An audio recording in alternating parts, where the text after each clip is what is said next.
Welcome everyone. How we doing? Hope we all had a good day.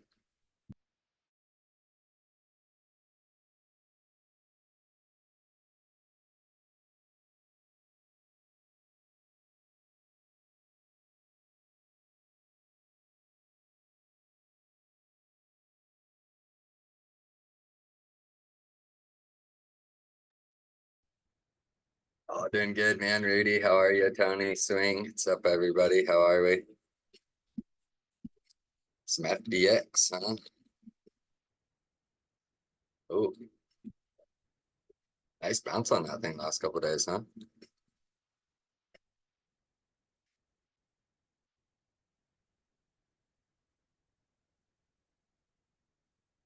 Nice bounce, little double bottom action there too.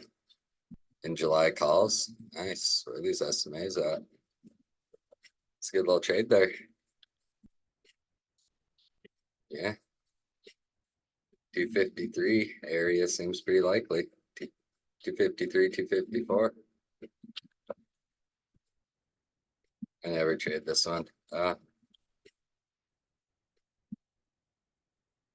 wonder if this is from you asking me about this. Coming up to a tricky spot, but about there should get to moving, I would say. Tony, how we doing? Nice. I probably said we wanted to be buying down here and longing up here. Or and shorting up here.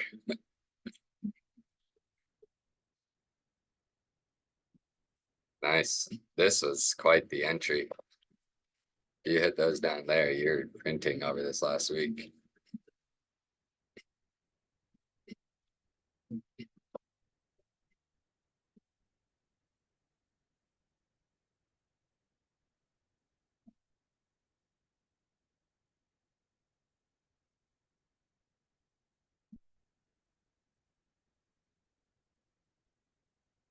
Welcome everybody. Hope we're all doing good. Hope we had a good day. Give it a little bit time for some people to show up.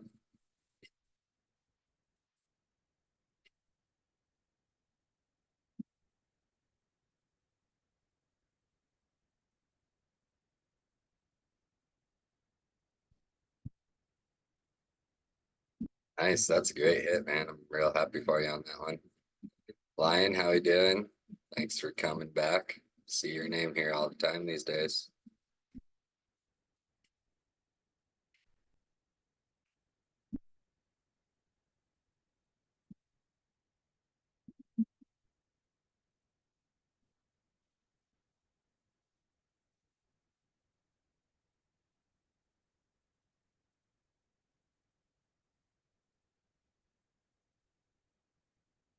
Yeah, Jamie, doing some things again. Good for it. I had a red day on Apple. Apple was a weird one. Definitely the weaker one.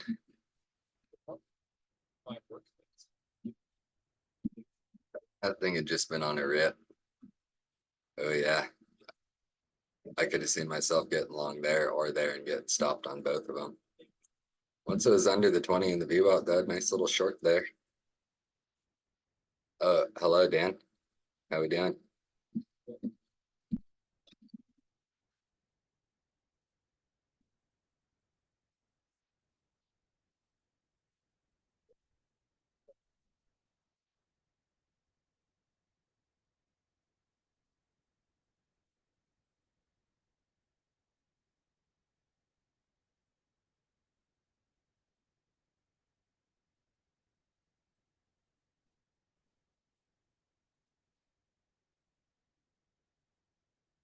Yeah, Rudy, I see how that could have happened.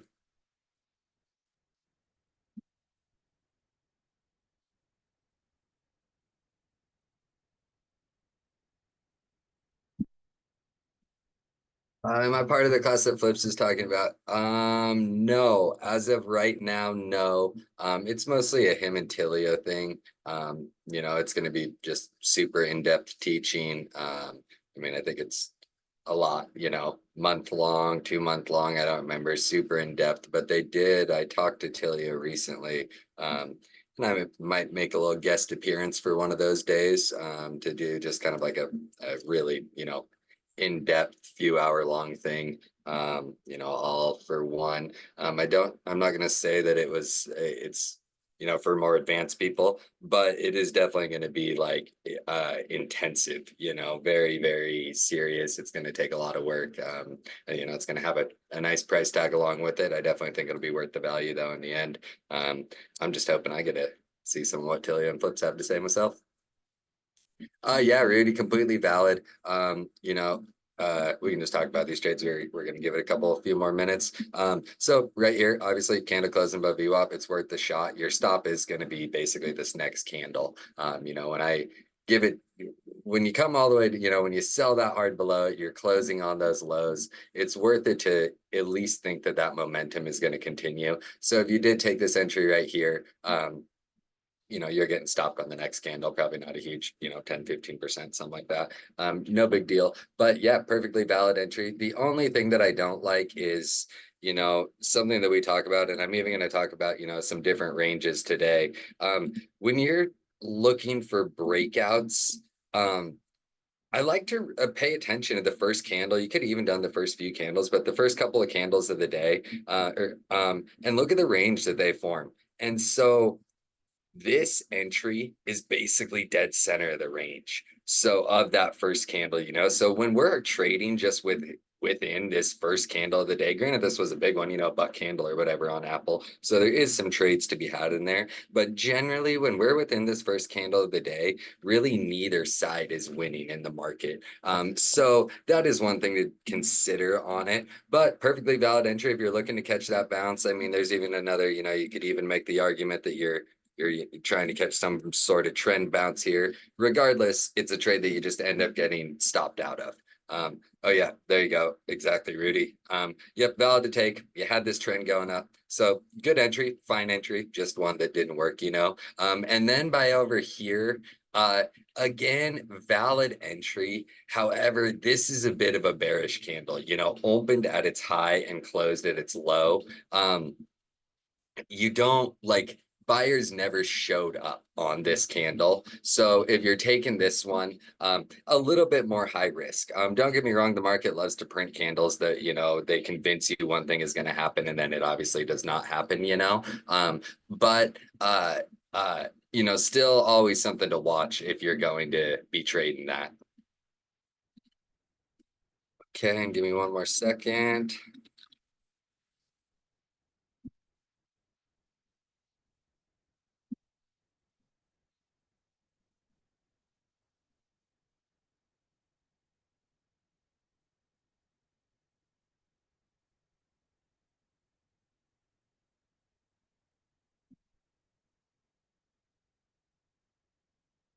Yeah, stop under the hourly 20. I mean, that's another one. It's fine. It all just depends how much risk you want to put on the trade.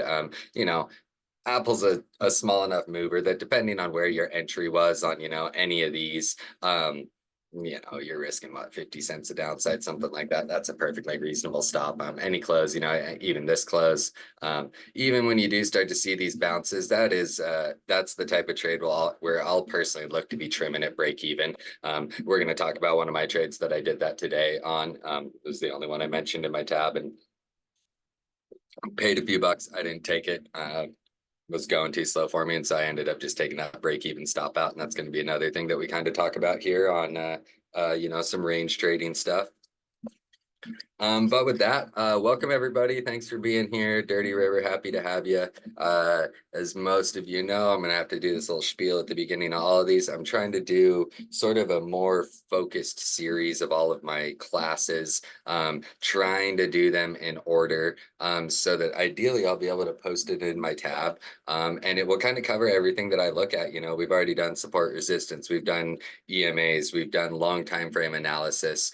So we kind of have some of those building blocks of it. Now, this class today is going to be trading within ranges.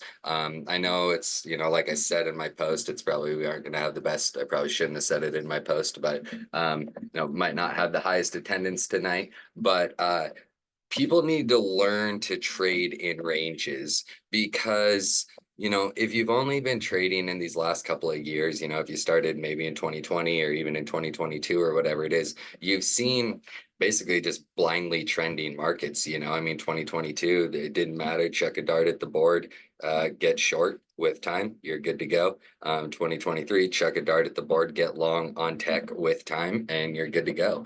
So very simple trending markets. However, throughout a lot of that, there is ranges. You know, the market spans, I don't remember off the top of my head, I should have looked it up what the statistic is, but it's 60% of the time the market is technically within a range. And so it's important to know how to trade those. You know, I work with a lot of people in DMs. I get asked questions on Tradefloor all day. And, you know, in my experience, the days where people have the most trouble are the days where the market is ranging. And it's because they're kind of analyzing it wrong. You know, when the market's trending up, you know, we got a bullish market. You know, obviously you can look to buy dips, but sometimes you need to, you know, look for um, you know, you do need to look for breakouts when we're trading, you know, in up or, you know, trending up markets. You need to look for you know, where are we going to break out?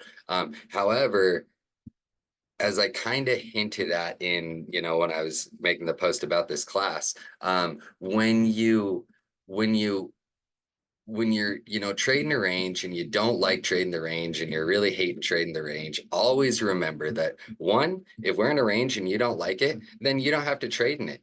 And two, if we don't range, we don't break out. As we've seen with, you know, any of the big name stocks, it doesn't matter what it is, you know, your Nvidias, your AMDs, anything like that. There will always be periods of consolidation before a big move happens. And so what a lot of us like to do who trade, you know, we like to kind of scalp those ranging movements or day trade those ranging movements into the breakout so that then, you know, we can actually have less risk on the trade because we finance some of our longer term trades. And we do that by, you know, we do that by scalping within those ranges. And so one that I want to talk about, you know, and this is just a nice one where you know, it happened to work out obviously with all range trading, all trading. We're all going to make mistakes sometimes. And so last week, you know, this is our chart from last week. You know, we didn't do much analysis on SPY. And the reason that we didn't do much analysis on SPY was because I said, hey, you know, we're ranging. So our class last week was on this day, on this candle. And, you know, people were piling in short. You know, they thought, you know, we had obviously broken this consolidation. We had broken down, we had broken some of those, you know, EMAs on the daily or SMAs on the day or on the longer time frames that we had been watching 4 hours in dailies. And so there was reason to be looking short. However, in our class, we were saying, you know, this 520 area is where that's where we want to start to be looking to get long. And so we did actually, you know, in my tab, obviously I was a little bit early on that day, but it did end up working out pretty well for us. You know, saw a little more red than we would have liked, but ended up working out real nice. And, you know, that was that bounce. We talked about the confluence and the markets of, you know, we had 520, we had on SPY, we had 5200 ES, we had 5200 SPX, all right at the bottom of a range. And so that was obviously where, you know, I was looking long, a lot of other people were looking long. And so that's what I wanted to start with today of, you know, just the most basic idea when you're trading within a range is that when you're at the bottom of the range, you want to be long. And when you're at the top of the range, you want to be short, obviously, because that is where the market has bounced or rejected multiple times. And so you don't, you know, everybody wants to be the hero that, you know, tries to short the top or long the bottom. And one of the best ways that you can find those entries at really nice low levels or, you know, shorts at nice high levels is by looking for any sort of range forming. It will frequently, you know, we saw it on SPY here, big rejections over and over and over at what became the top of this range. We had one attempted breakout with a really nice failure, ultimately met by selling. There's a statistic that goes along with this, however. Something, you know, and this is just, you know, from long time watching the market. I obviously didn't do this math. Other people did this math, Albrook specifically. 80% of breakouts fail. So when we know that, we want to use that to our advantage. And so when we see something like, you know, first, second, third, fourth big test with failures up here, that is where, anywhere in this area, um, if we start to see a breakout, we likely want to stop out because the market's tried it. If it fails 4 times, that fifth time, statistically speaking, it could break. Same here at the lower side. We only in the end had 1 or 2 tests down here, so we know that we really don't think it's going to break out. So we likely want to be long down here. What happened yesterday on this was one of those examples where they bought us all the way up to the top, and we just want to look at this, and we rejected for 1 candle at the top of this range. As I recall, I think I did short it yesterday, made a couple of bucks, instantly turned into obviously a face ripper. And so this is one of those examples where, if we were really looking at the big picture here saying, hey, this is the 5th test, 6th test, whatever up here, maybe the breakout comes. And so that is just a really prime example. And this might be weird to some people that obviously I'm going to talk about a loss first before I talk about wins on these. This is just a prime example of, we knew the market was coming to the top of a range. So you take your short entry here. Maybe you trim, you get your little scalp profits, you get a 50-cent drop on it, something like that. So plenty to make a couple of bucks there. Well, your stop is tight. When you're trading up here at the top of this range, your stop is just a close outside of here. So in the end, if you did short this and the trade goes against you, which obviously this trade would have gone against you. If you weren't in it for the quick scalp tight stop, you would have been stopped out on the trade, which is perfectly fine, obviously. And the market would have gone 25 cents against you, it looks like. So that is why I love trading ranges, because the risk is small. We don't necessarily want to plan on this rejecting all the way to the bottom of the range or anything like that. If we zoom out to this daily time frame, if we're shorting it up here, you don't want to have your target down here 12 bucks below you. That's just unreasonable. However, this entry at the top of this range, it gives you the best available risk reward trades in the market.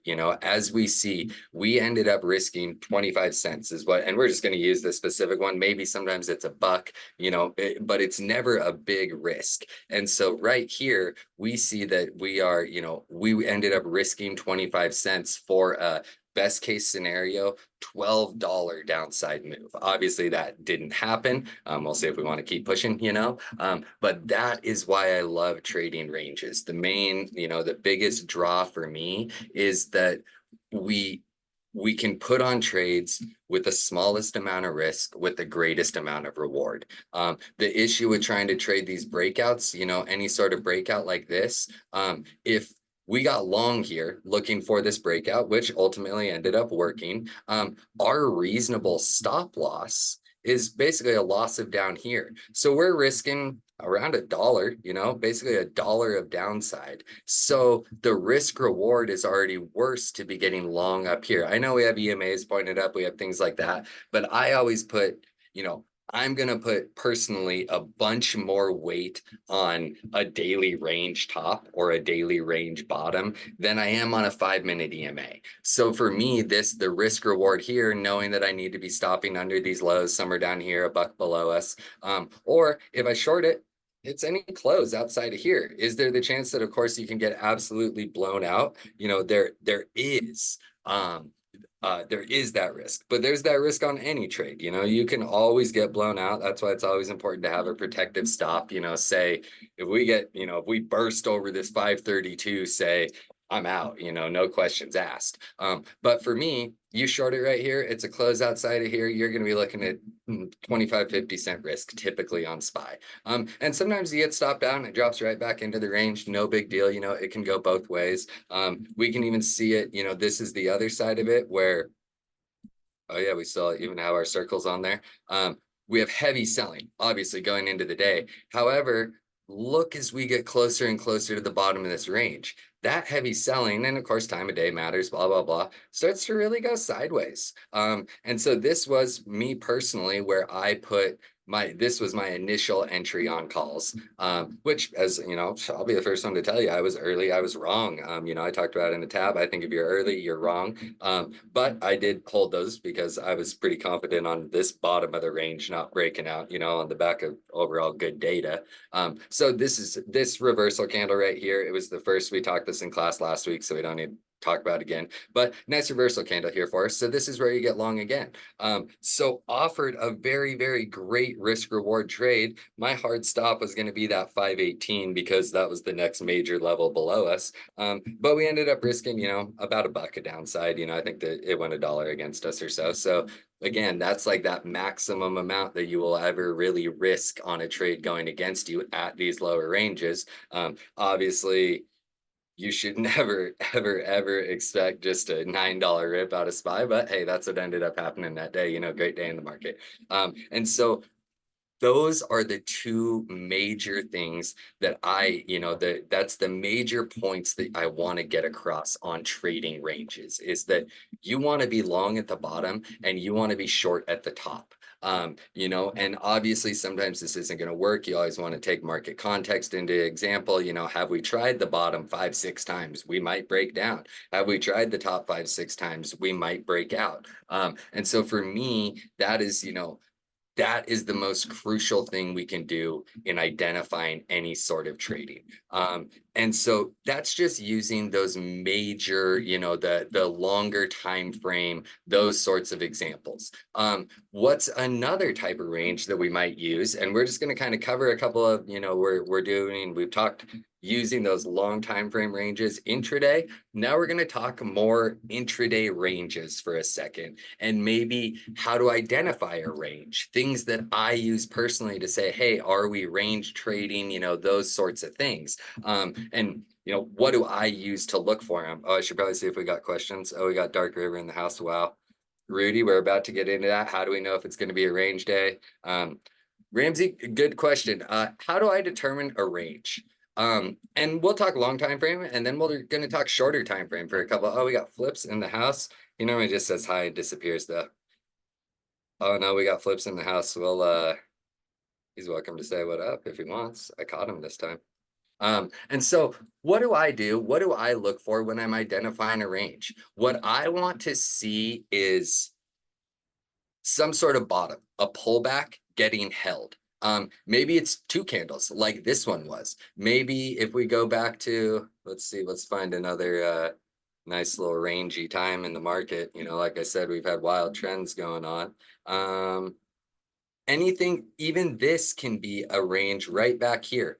Single candle.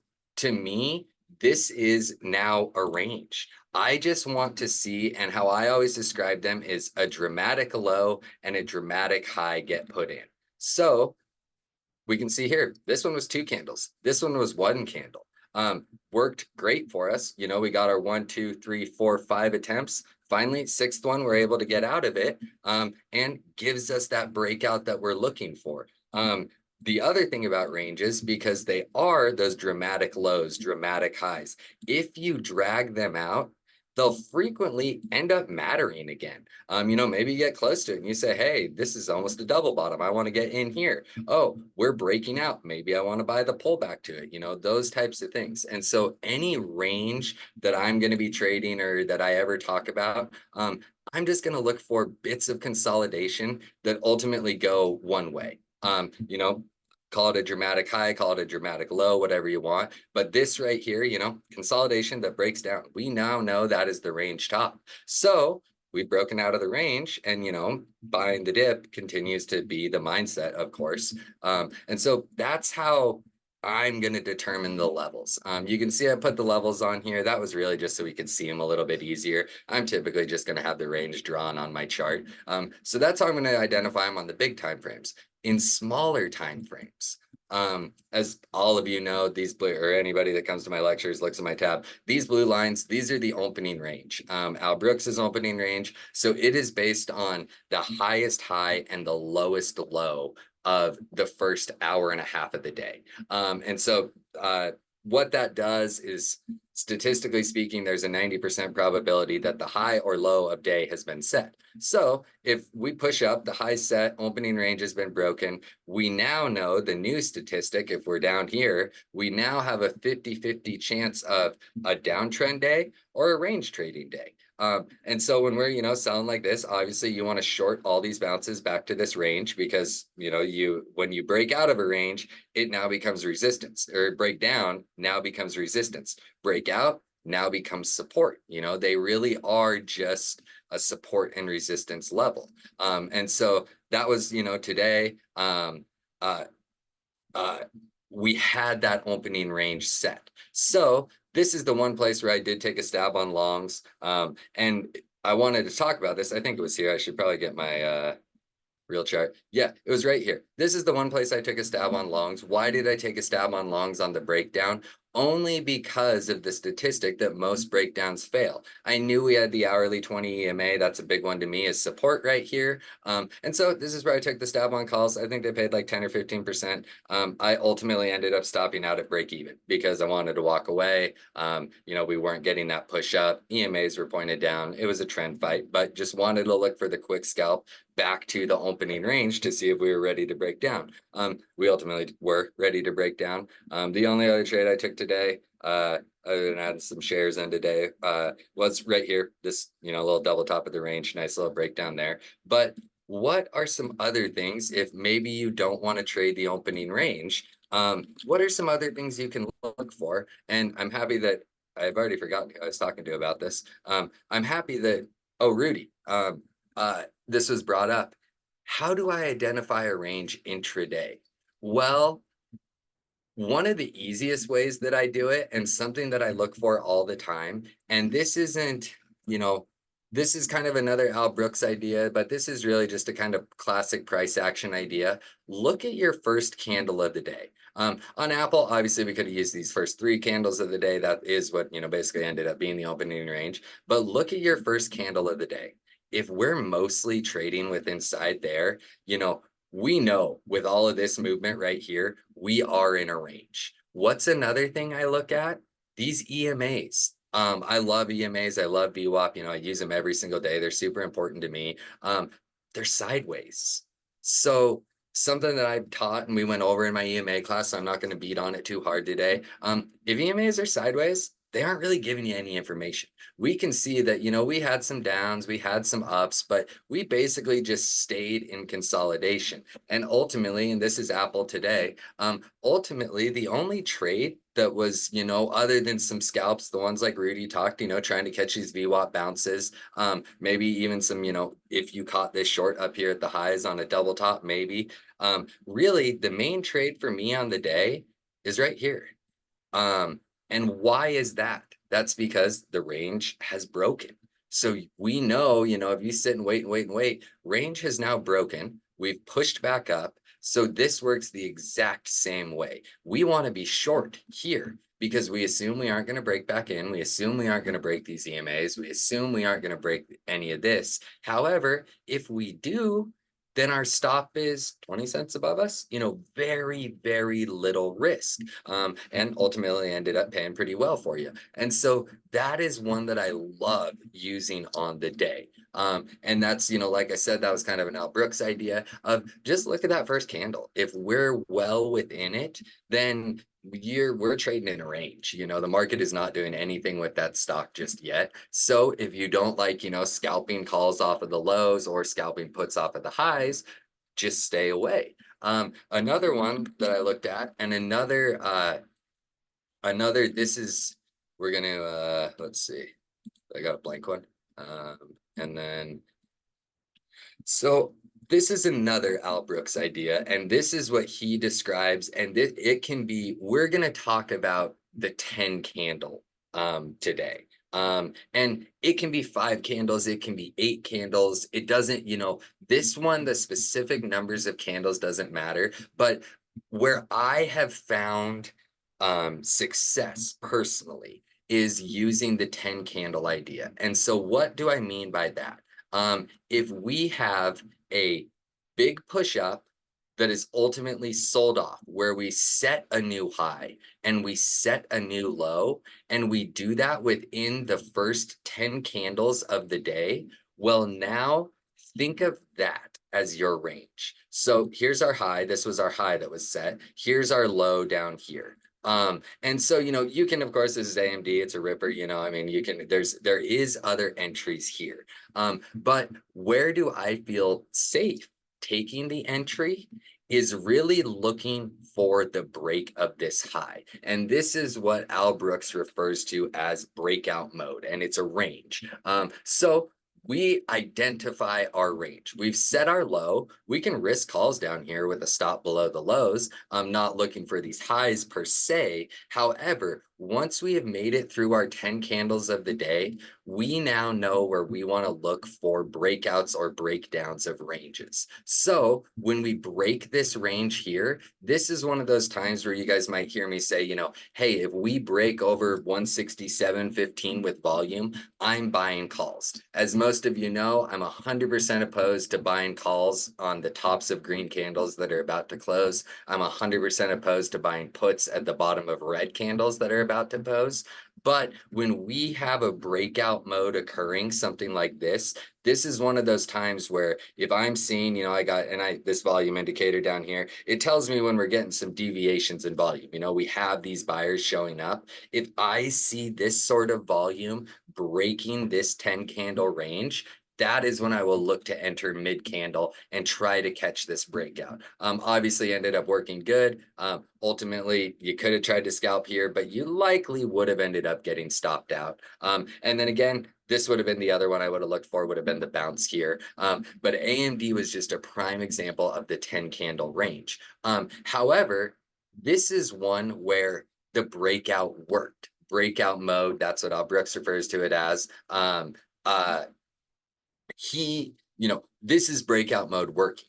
However, sometimes it doesn't work. So you can view this as your range on the day. It's a really, really great tool to identify ranges early in the day. We're 50, when you have 10 candles set, you're less than an hour into the day. On the 5-minute chart, you're less than an hour into the day. So you can identify a range pretty dang early. And if you aren't into trading ranges, then you walk away, or you wait for these breakouts to come. So the other way you can trade this is if you don't have just obscene buying volume coming in, telling you that a breakout is likely, breaking EMAs, breaking VWAPs, maybe some of these are more flat. This is a very, very reasonable place to look to short it. Again, your stop is any close outside of it. So it's going about 50 cents against you on this trade specifically, which that's a big old breakout candle, that is a larger risk one than you might encounter normally. On something like AMD. So this 10 candle breakout is a really, really great way to use it. I see I got some questions. How do you decide risk reward at range breakout entry so on a swing trade for me, and a real swing trade, I'm not talking swinging weeklies, I'm not talking that kind of stuff. Real swing trade, I treat it as a daily close. But I always have a thought in my head of like, if I'm in AMD calls and I'm getting long, or, or we'll say SPY calls. If I'm in SPY calls on the breakout of our range that oh, nice, we got some toasties in there. If I'm long on calls here on playing this breakout and I'm looking to swing, my stop is a close back inside of this range on the daily. However, I'm going to say, if we are dumping, you do always, it's why when I teach stop losses, I teach there's your projected loss and your actual loss. And you want to have stops for each. So your projected loss could say, hey, daily close with inside of here, I'm stopping out. Well, your protective one says, if we're dumping, when we're just dumping, I'm getting out here, no questions asked. That's the maximum I'm about to lose. So that's how I'm going to do it on a swing trade. On a day trade, or scalp or anything, it's gonna be exactly how I've just described it to you. My entry, if we're shorting AMD here, it's a close outside of here. Maybe we consolidate here for 20 minutes and then we get a close outside of it. Then I stop out. Or maybe you get blown out in one candle and you stop out on basically that same candle. It's always going to be based on my trade plan, though. Is it a day trade? Is it a swing? Do I want to give it a little bit more breathing room or do I not? Those are all things you need to consider beforehand. But for me, my number one focus on any trade is entry. And entry trading ranges gives you the best smallest risk possible. Those range trades give you unbelievably small risk to potentially very nice reward. This is even another one. If you short up here, I'm not going to say it's going to happen, but you're looking at a $4 drop potentially with a stop just overhead. So very, very little risk on this trade. So that's how I like to look for it. Raphael, how much weight do I put in VWAP? A bunch. I think VWAP is crucial. One of the number one ways that I will identify trending markets, ranging markets, or what side do I want to be on, is VWAP. If we are above VWAP and we are above the hourly 20, that's the pair that I like to use. I'm looking to buy dips. If we're below VWAP and below the hourly 20, I'm looking to short rips. If we're in between them, it's a range. So I'm trading it like a range. I'm buying calls at the bottom and puts at the top.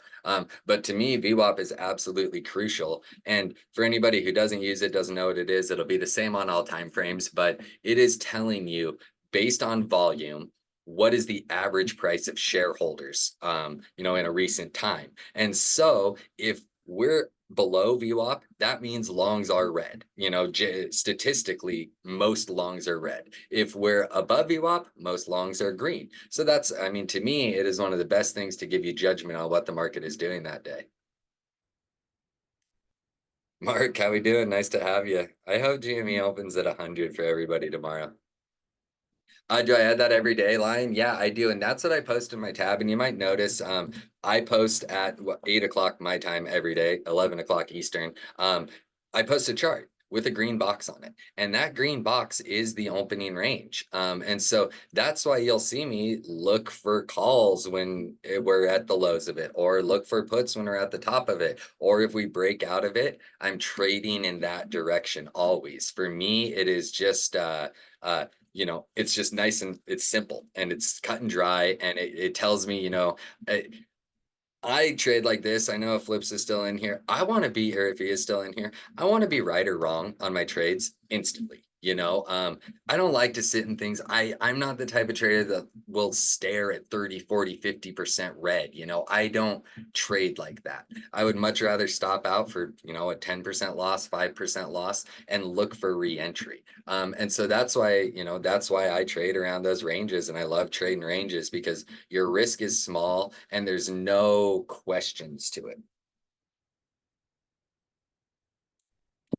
Yeah, Rudy, exactly. To go back to that Apple one. And sometimes it won't be the first candle. As I said, today was just a day on Apple where the first candle worked. Sometimes it'll be the first few candles. There's some other people they try to push their, like, they made up these ideas, but these are all Al Brooks ideas. These are all statistics he figured out. And so the reason that I do an hour and a half is you have a 90% probability of higher low of the day being set. Well, if you do an hour and 20 minutes, you're still up there at like an 85% chance, 80% chance. I don't know at the top of my head. And so even 3-4 candles into the day, you're talking a nice 30% chance that the higher low of day has been set. So you can, adjust those statistics accordingly for how you work. But if you set a high early, you set a low early, and then we reject that high again, plan on it being a range until it's not a range, at least in my opinion.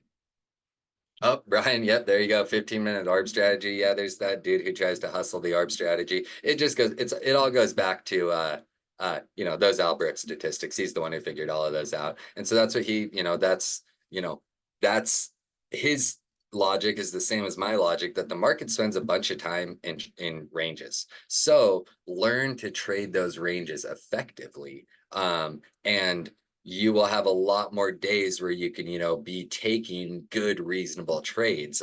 If you're a big trend and breakout trader, of course, there's almost always something trending in the market, but you will be the type of person that if you do look for those trends and do look for those breakout trades mostly, then you're going to be the person that has, and not you, people are going to be they're going to be the ones who struggle on the range days and will take those bigger losses on the range days because, they might be buying calls up here looking for the breakout when we're looking to short it, And so then, or maybe they see this is the breakout that ultimately ends up selling again, And so I just like to, you guys see how I trade. I trade easy. I trade super simple. I've done it long enough that I tried the fancy stuff, didn't work for me. I just like to keep it simple.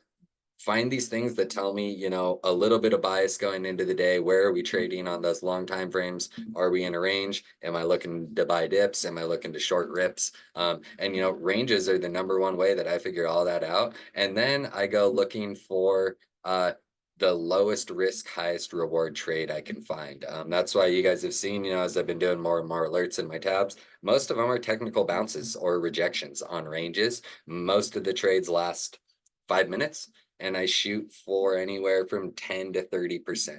That's the goal. I want those just trades that you can hit fast and they pay you quick. You can be in and out and you can sit and look, maybe you leave some runners and catch a nice pay.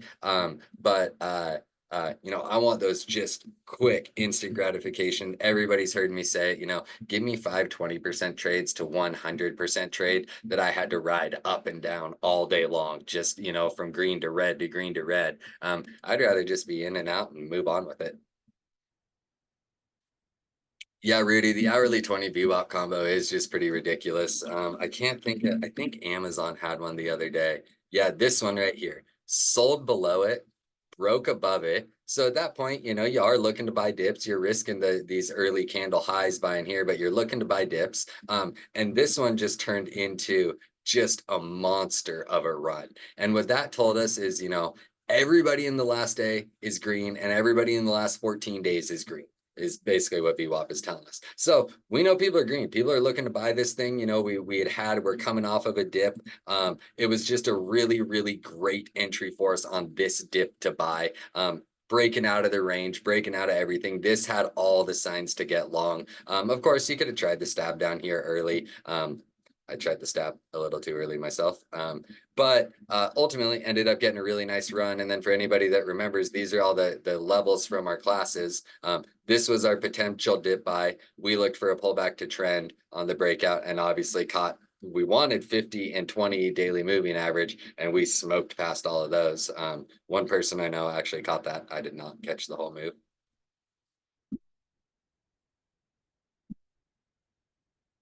Yeah, Rudy, that is actually another really, really great way to look at it, for a reversal. And what he's talking about, he's saying when the hourly 20 starts to go flat. And again, this kind of comes to, we're trading in ranges. So when these things start to flatten, that's when you want to start to look for bounces. So that's what he had right here. Very nice flattening. All of a sudden we start to see some bounces get bought, push towards the top of the range. Look for that entry on the breakout. Uh, the T-chart. The T-chart is the ultimate in range trading. So this thing, as all of you guys know, I just absolutely love T. This thing just lives life in really tight ranges, and then you typically get a few days of pop and drop. But it is always ranging. It is the easiest range dip buy thing that you can find. If you really want to be technical, like people don't even comprehend the level of range trading that this thing does. It has been between 15 and 30 for over 20 years. So, I mean, it's been there. I wonder if we can just max it out. This thing, it had that big old break in the late 90s. Other than that, look at this range that it has been in. Everybody knows if T pushes up to mid 20s, start to look short on that thing. If it pushes down to, as we did, we hit these. If it pushes down to the 15, 16, 14 to 17 area, you buy it. It is very, and people, T gets some hate, but people forget that this is $100 billion company. It is very unheard of for a $100 billion company. And like, look at, I mean, we got charts all the way back to the 80s here.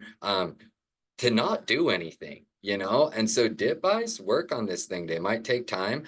Shorting highs works on this thing. They might take time, but T is one of the best range traders that you can find. It trades very technically. Buying those lows on ranges, we can see it here, works, you know? Shorting the highs on ranges works. T is a really, really great example of it. And as you guys know, I trade it all the time. And so it's a really, really great thing to do. So the next thing that we want to touch on in ranges is identifying targets.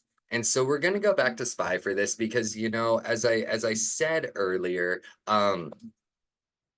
like if you buy calls down here, your target should not be the top of the range. You know, maybe you have some runners, maybe we catch an absolute ripper, or you know, you short the top and we catch an absolute dump, and maybe you get the whole move. But the important thing to remember with ranges is what ranges are, you know, big money, you know, mutual funds, market makers, all of those people, hedge funds, building positions. We don't know if they're building long or short positions. We can make some assumptions, you know, is buyers, are buyers, you know, more aggressive at the bottom than sellers are at the top, those types of things. But you still want to have realistic price targets in mind. And so how I do that personally is obviously intraday. If you're looking for those scalps, we're going to use all the things we always talk about, EMAs, VWAPs, all of that.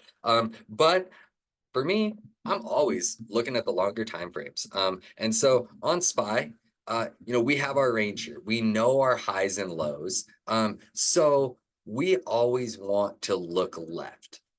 You know, the market has a way of repeating itself over and over again. That's why ranges work, calls a bottom, puts a top, you know, because the market is, you know, I don't want to say predictable, but it is one of the things that, like, you know, if it did it once, a lot of the time it'll do it twice, sort of thing. So we want to trade around that. And so how do I start to look to identify those levels? I look left on the chart. What has happened before and will it happen again? Obviously, this is an area that we would want to have. This was the previous all-time high that we did take a nice sell on.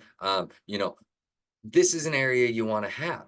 So it happens to line up, not exactly, but pretty close to that middle of the range. And the middle of the range is where all, you know, that's where some big decisions are made. Is, are we really ready to go back to the low of it, or are we ready to take a bounce? And then if, you know, like on SPY, we're trading at these all-time highs, we kind of have an idea of like, okay, that's where we likely might run into some resistance here. Then you look closer. And again, I wanted to use SPY today because, you know, we do have a lot of things people trade, you know, your NVIDIAs, your Microsofts, your Apples, SPY, QQQ, everything is right now trading around all-time highs. So what do? I go to the 4 hour. 4 hour is a stupidly powerful tool for trading within a range. And all you want to do in here is look for any major rejections. As we do with all support and resistance, I always look for major highs and I mark them. I always look, you know, any of these, we had some highs up here that we sold off. And then I look for any major lows. So this really gives us all the levels we need. Every one of these levels is from before this happened. And so when we come into the day, this is how we set our price targets. And, you know, all of these are from before. And so we say, you know, if we're buying calls here, this is the next target. This is the next target. And you know, maybe $3 is too big. Obviously, you're going to have some intraday levels as well. But these are going to be those major areas where, you know, you'll hear people like me, 1K, Flips, all of us saying, trim, you know, we're coming to a big level. When we say those big levels, we're finding them on the 4 hours, finding them on the hourlies, finding them on the daily. So when we come to them, you know, even here, you know, hey, look to trim your shorts. This is a big level. When we come down to here, look to trim those shorts. This is a big level. Same on the upside. You know, if we're pushing up to these levels, these are where you want to be trimming. What a range gives us a little bit more benefit is, as we can see, if we just kind of cruise through these charts, you know, just quickly glancing at them, these levels work. over and over and over again. And that is one of the biggest advantages we can find in range trading, and something that people, they don't take into account a lot, is that when the market is in a range, it trades extremely technical. It bounces where it should, it rejects where it should. The market is easier on us when we're trading. We've all, we all did it. I mean, I did it last week. Any of these big rip days on SPY, you always hear people saying, "Oh, I sold too early." Myself, we all say it, I sold too early. And that's because we're doing things that statistically in the market don't happen as often. We're just blasting levels, like that the mega rip day that we had, wherever that one was. This one back here, we were coming to these levels and we were hardly even stuttering. A couple candles of consolidation, explode to the next one. Not even any consolidation, explode to the next one. These ones, and then we go back into some more normalcy. Sell down, we get a little consolidation, couple candles here, bounce where we should, consolidate where we should. So the ranges are way easier. The trends, we might be trimming at our levels, and then it just keeps blasting levels, and there's nothing we can do about it. And we've all had the pain of selling too early, leaving money on the table, whatever it may be. But that's why trend days are so much more difficult to deal with, because the market is doing what it doesn't usually do, statistically speaking. Let's see, we got some questions. Yeah, Rudy, VWAP 20 hourly is about as money as it gets. T-chart, yep, we had a good laugh at that. Hourly 20 that I use is the EMA. I like that hourly 20 EMA. It's this ugly one on my chart, this yellow stair-steppy one. And why it looks like that is it only updates once an hour. So this is an hour of time. And then because those EMAs are calculated on the close of the candle, that's a new candle closing and it moving to its new level. So this is actually a nice example of it, showing the stair stepping up. Is showing that buyers are still winning. As Rudy mentioned, if it goes flat, you can start to look for some reversals, those kinds of things. But that is, this is a great example of why I personally prefer to trade in a range, because they make it easy on us. You buy calls at support, you sell them at resistance. I mean, it's that simple, and so that's why I personally much prefer trading within a range myself. Tony, how far to the left do I look? It depends. We did SPY just now, and we can only really look about 2 months back, because that is the only place we have data.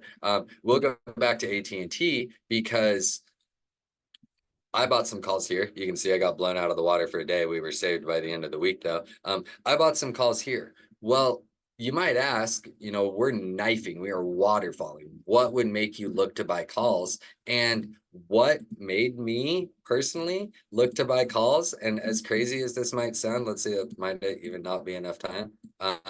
What made me buy calls was this level back here from 2002.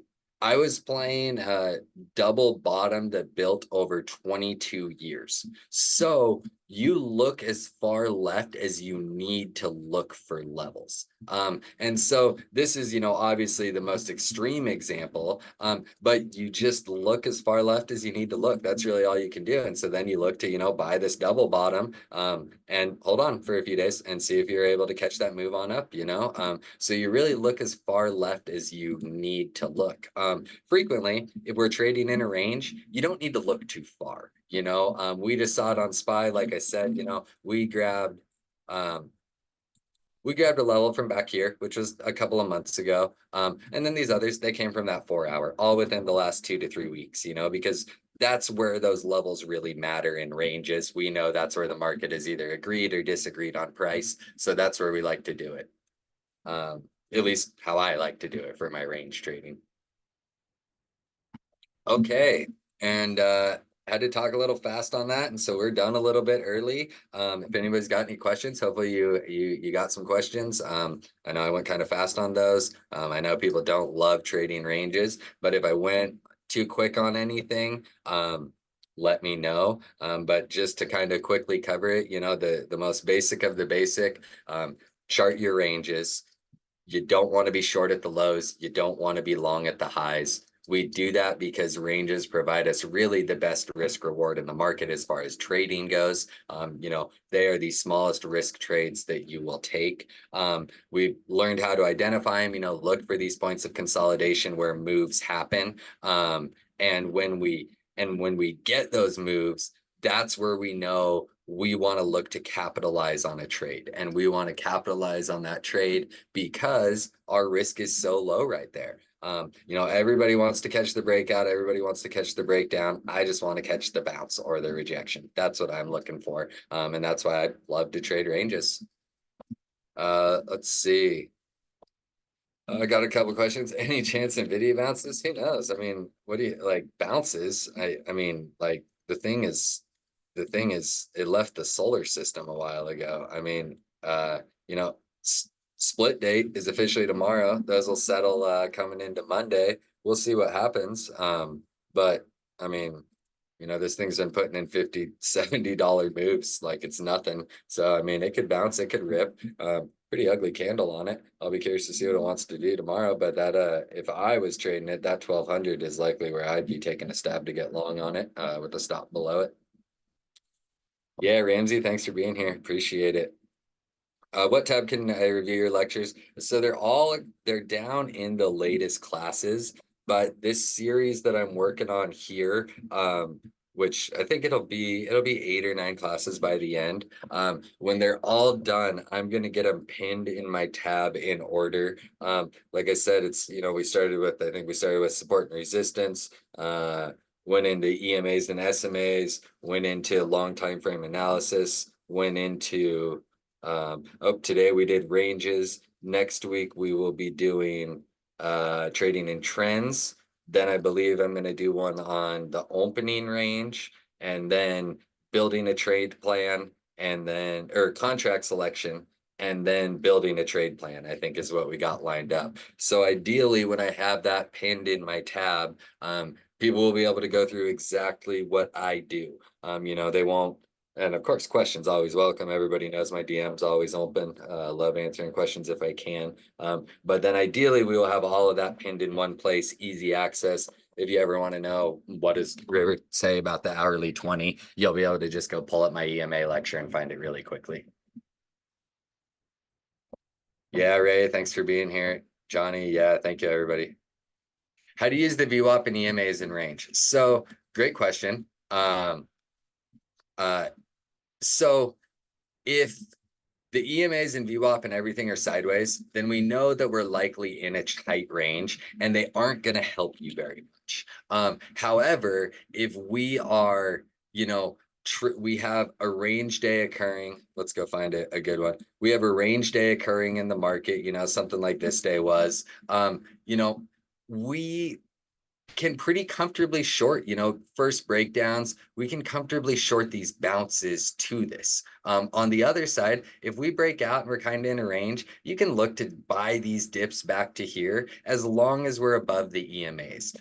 But when we're in these tight ranges, they can be a little bit less helpful just because typically the market isn't moving super fast. So how I'll use them more often than not is when I'll do something like, you know, maybe I short this breakdown right here, I'll use them more frequently as my stop as opposed to my entry. Maybe we short the break of these previous highs. So any candle closing above these EMAs, that's where I'm going to look to exit. So frequently when we are in a range, I use EMAs more as stop out areas than I'll use them as entries. If we have nice big trend day going on, I don't think we had a good trend.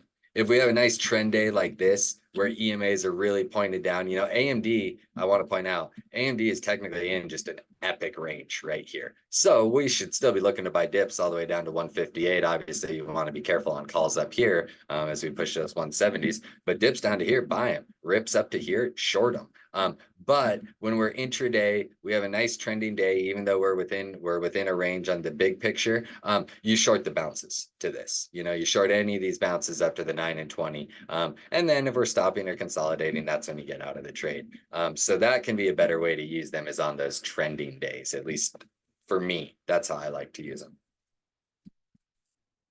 Do I expect Nvidia to go back to the 1250 level? I mean, I have no idea. My guess would just be a guess. I know that today was the last day to buy shares to be split eligible tomorrow. So I won't be surprised to see a slightly lower volume day on Nvidia. We obviously had this uptick leading into that split. But uh, if, so I would expect a lower volume day tomorrow, but the advantage to lower volume is with lower volume, you can actually sometimes get some much bigger moves. So it can be really, really nice. Like that grind up on SPY the other day was on super low volume.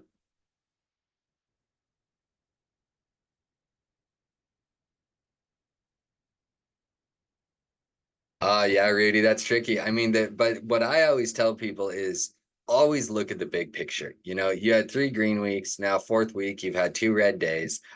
You got to just think of it as, but I had a green month. As a lot of people know, and we'll touch on this a little in my day because we'll get a trading psychology one in there.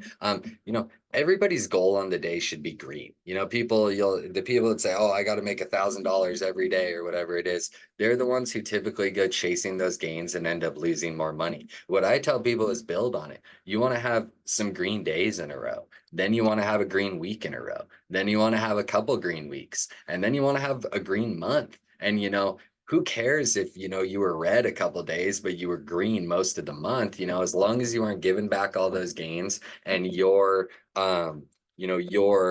managing your positions correctly. We all have red days. Everybody has red days. That's just the way it goes. And if you just got to ignore them. You always have to look like, well, yeah, I was red yesterday, but I was green the day before and the day before and the day before. Always look big picture. Trading is not a sprint. It's nothing like that. Take it nice and slow and, have that 1 green day, then have 2 green days, then have a week of green days. And if you're putting up, if you have a green month, you're doing better than most people in here. That's just the simple fact of it. So if you're putting up a green month, congratulations. You should be super proud of yourself, pat yourself on the back. Most people in here, gains tab, you see those people who put up those like, $10,000 days, well, they gave back 8,000 the next day. So don't feel, never feel bad. As long as you're trading right, you're trading correctly, you're following your rules. That's all we can do. Yeah, right on, Clinks. Thank you. Yeah, Armando, you want to check that AMD range just to make it a little more, we can make it a little bit more official for you. And I know people are trying to say, oh, bear flag on the weekly or whatever it is. So for me, I'm going to make my top of the range on AMD personally, basically off of this high and this high, because this is where I told you, you want to see those dramatic highs. Then I'm going to look for a couple of dramatic lows. And this one's hard because I originally had it based off of this low. So this was the original range that I had. And I based it off basically this candle's low and this candle's high. And that's what my range was. However, I do think that for right now, on AMD, it's worth it to bump the bottom of the range down to here, whether you want to wait for that dip or you want to use the original place that I had it and say my entry is basically 160 and my stop is a loss of these wicks. It is going to be a buck 50 below you. But you can treat it, one of two ways. But you want to be long down here around 160. On this upside, I'm perfectly comfortable with where that range is set based off of these first 2 candles. We start pushing up to 170. Don't be the person trying to catch it. We do, of course, want to take note of, we've had 1, 2, 3, 4 tests. So fifth breakout could come. But we have these failed breakouts interfering with us still. So we do have a little bit of resistance in the way. But for me, dips down to 160, buy them, rips to 140 or 170, short them. And then if we can get a break and retest, I will start to look for this. But AMD just, this thing's range bound. I do think that, as I was touching on earlier, this type of movement is going to give us a super explosive move sooner than later. I don't know if it's up or down, but we'll see how it goes. Dang, we got Joe in the house. Yeah, Rudy. Thank you, Joe, Rudy, Lion. Thank all of you. Thanks everybody for being here. hope you got something out of it, trade those ranges. They'll really reduce your risks. It's the easiest trades on the market. Hope everybody has some learned a little something tonight. And as always, my DM's always open. Shoot me a message. Lambo's in the house. Love to have you here. You always here. 100% attendance. CRM, I'm in it. I'm in it. Yesterday, I hit a few of them at close yesterday. I don't know. I like that. I like it. It's a longer term trade for me. I'm not necessarily looking for the whole move up or anything like that. But I like this push up. I like this consolidation here. My stop is going to be $5 or $6 above us. Now my stop's 240. I'm happy with a few percent share flip on those. But long term, I mean, CRM, Salesforce, whatever, it put up some questionable earnings, but I think that this reaction was ridiculous on it. It's criminal. Yep, Rudy, always watch those early ones. Always watch those early candles. They can be a great help. Yeah, swing, I get it. I think it's worth it to get out. There's no reason to think it's going to fill this gap all the way. And again, we can, you can view this as a little micro range within there. This big thing is obviously the gap. But these dips all the way down to 230 should be pretty playable in my opinion. Yeah, Johnny, thank you all. Thank you, everybody. I appreciate you for being here. If that'll do it, we'll call it a night. And thanks, everyone. I really do appreciate you showing up. Okay, right on, everyone. Have a great night. We'll catch you tomorrow, Friday. Trade safe. Hopefully, for them GME DGens, we open at 100. Have a good night.